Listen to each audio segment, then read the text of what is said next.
I was stuck by the word or question, what are my investments in white supremacy? Being able to name those and be more aware of them would be helpful and frightening. I love this participant's honesty. I also want to think more about how I benefit from and collude with the current system. So I'll use my example as an able-bodied person.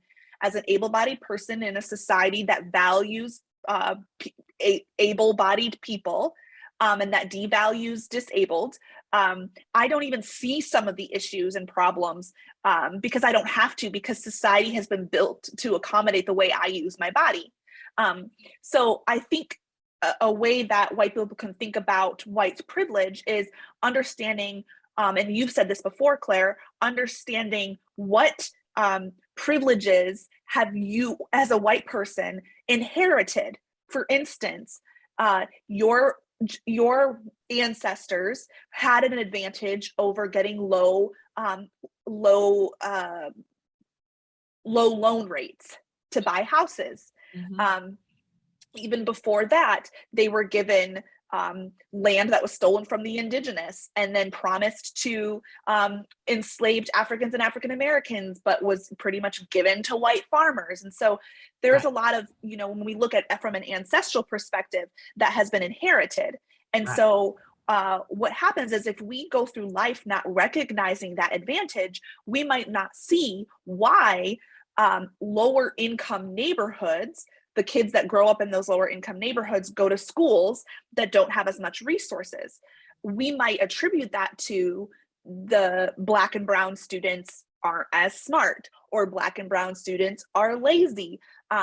Those are a lot of stereotypes that exist within the white consciousness. So I think these investments in white supremacy are really, when we choose not to acknowledge the privileges that have been handed down to us or given to us based on our skin color.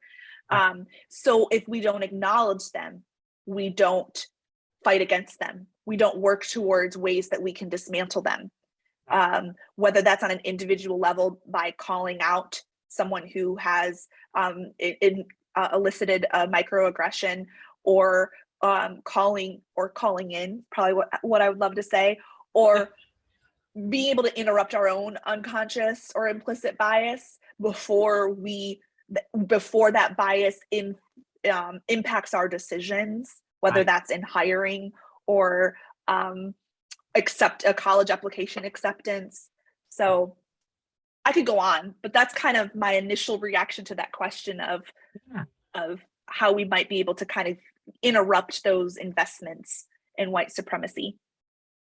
I think that's great. And I think that even going back and reflecting on our lives and thinking about times when we have had, where are places where, what are advantages that we have had, and kind of naming the layers behind those advantages. Mm, And what's at the yeah, root of that, I think is really, really helpful.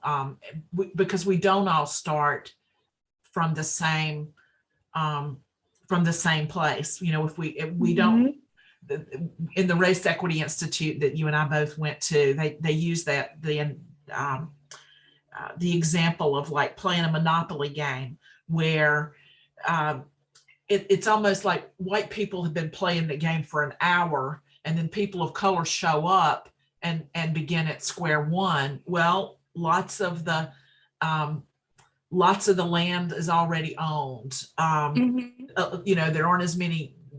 You just don't have the same opportunities. You're not starting from a level playing field. I hmm, really think that's at the root of it. Um, yeah, so often we use language like we all have the same opportunities. All we have to do is pull ourselves up by our bootstraps and go out there and do it and work hard, and we yes, too will have, achieve whatever it is. And the reality is we don't all start from the same playing field. It's not a level playing field. And so right. we've got to name that, and we've got to go back and look at those advantages that we've had, and then seek to interrupt. And are there places where we need to be, where reparations need to be made? And that's not just writing a check. Reparations can be all kinds of things. No, that's really well said. That's really well said. And I love how you brought up that myth of meritocracy, that idea of, well, we could just pick ourselves up by our bootstraps, you know. Yeah. That's a harmful narrative. And Yeah. it's well-meaning in some people, you know. Right. But very well Oh said. yeah. Barack Obama was a president. We don't have any problems anymore if he can do it. Oh, let's use Yep. the example of Oprah. Oprah Yes. pulled herself up by her bootstraps. Okay, we got two people here. Now we're going to gauge everything else in the Exactly. world on these two examples that we could unpack for days. Yes, exceptions, right? Exceptions to the Yeah, rule. And hey, another shameless plug, we do talk a lot about that as well in our workshops. we So do. We do. All right.